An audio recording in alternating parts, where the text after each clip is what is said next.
এই ম্যাচের প্রথম ইনিংসে মাত্র 16 বলে 50 রান করেছিলেন অস্ট্রেলিয়ার তারকা ক্রিকেটার ট্রেভিস হেড। এর জবাব দিলেন অস্ট্রেলিয়ার তরুণ ব্যাটার জ্যাক ফ্রেজার ম্যাকগার্ক। এই ম্যাচের দ্বিতীয় ইনিংসে ব্যাট করতে নেমে মাত্র 15 বলে অর্ধশত রান করলেন। আবারও দারুণ ব্যাটিং করলেন দিল্লি ক্যাপিটালসের জ্যাক ফ্রেজার ম্যাকগার্ক।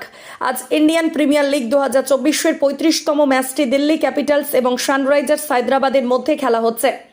দিল্লির হোম গ্রাউন্ডের অরুণ জেটলি স্টেডিয়ামে দুই দলের এই ম্যাচটি অনুষ্ঠিত হচ্ছে। এই ম্যাচের প্রথম ইনিংসে মাত্র 16 বলে 50 রান করেছিলেন অস্ট্রেলিয়ার তারকা ক্রিকেটার ট্রেভিস হেড। এর জবাব দিলেন অস্ট্রেলিয়ার তরুণ ব্যাটার জ্যাক ফ্রেজার ম্যাকগার্ক। এই ম্যাচের দ্বিতীয় ইনিংসে ব্যাট করতে নেমে মাত্র 15 বলে অর্ধশত রান করলেন। মাত্র 18 বলে 66 রানের ইনিংস খেললেন তিনি। এই সময়ে তিনি 5টি 4 ও 7টি ছক্কা হাঁকিয়েছিলেন। 6.6 ওভারে দিল্লির ইনিংসে 109/3 রানে নিয়ে যেতে বড় ভূমিকা পালন করেন জ্যাক ফ্রেজার ম্যাকগার্ক। শেষ পর্যন্ত মার্কান্ডের বলে ক্লাসেনের হাতে ধরা পড়েন জ্যাক ফ্রেজার ম্যাকগার্ক। তবে এটা প্রথম নয়, চলতি আইপিএলে দারুণ খেলেছিলেন তিনি। অস্ট্রেলিয়ার ফার্স্ট ক্লাস ক্রিকেটে তার নজিরও রয়েছে। মাত্র 29 বল 7 রান করেছিলেন তিনি। এভি ডিভিলিয়ার্সের করা 31 বলে লিস্টে 100-এর রেকর্ড ভেঙে দিয়েছেন ম্যাকগার্ক। দেশের হয়ে বিভিন্ন বয়সভিত্তিক দলে খেলেছিলেন তিনি। এত কম বয়সে খেলেই ফেলেছেন ব্যাগি গ্রিনসদের সিনিয়র দলের হয়েও।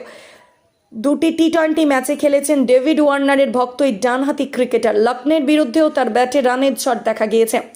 অভিষেক ম্যাচই 4 ছক্কার ফুলঝুরি এসেছিল জ্যাক ফ্রেজার ম্যাকগার্কের ব্যাট থেকে। লখনৌ দল যেখানে বিগত কয়েক বছর ধরে রান ডিফেন্ড করাকে অভ্যেস পরিণত করেছিল, সেখানে লখনৌ বোলারদের বিরুদ্ধে দুরন্ত ইনিংস খেলে সাড়া ফেলে দিয়েছিলেন অস্ট্রেলিয়ার মাত্র 22 বছর বয়সের যুবক। দিল্লি ক্যাপিটালসের অধিনায়ক ঋষভ পন্থ জানিয়েছিলেন মারকুটে মেজাজে ব্যাটিং করতে পছন্দ করেন ভিক্টোরিয়ার এই ক্রিকেট জ্যাক ফ্রেজার ম্যাকগার্ক। এদিনের ম্যাচের কথা বললে টস জিতে ফিল্ডিংয়ের সিদ্ধান্ত নেয় দিল্লি। প্রথমে ব্যাট করতে নেমে নির্ধারিত 20 ওভারে 7 উইকেটের বিনিময়ে 266 রান তোলে সানরাইজার্স হায়দ্রাবাদ। 32 বলে 89 রান করেন ট্রেভিস হেড। অভিষেক শর্মা 12 বলে 46 রান করেন। 29 বলে 59 করেন শাহবাজ আহমেদ। কুলদীপ যাদব এই ম্যাচে দিল্লির হয়ে 4টি উইকেট সংগ্রহ করেছিল। রান তাড়া করতে নেমে 25 রানে পৃথ্বী ও ডেভিড ওয়ার্নারের উইকেট হারায় দিল্লি। এরপরে অভিষেক Porel Jake Fraser McGurk innings এগিয়ে নিয়ে যান। 18 বলে 65 করে আউট হন জ্যাক ফ্রেজার ম্যাকগার্ক। অভিষেক পড়েল 22 বলে 42 রান করে সাজঘরে ফেরেন।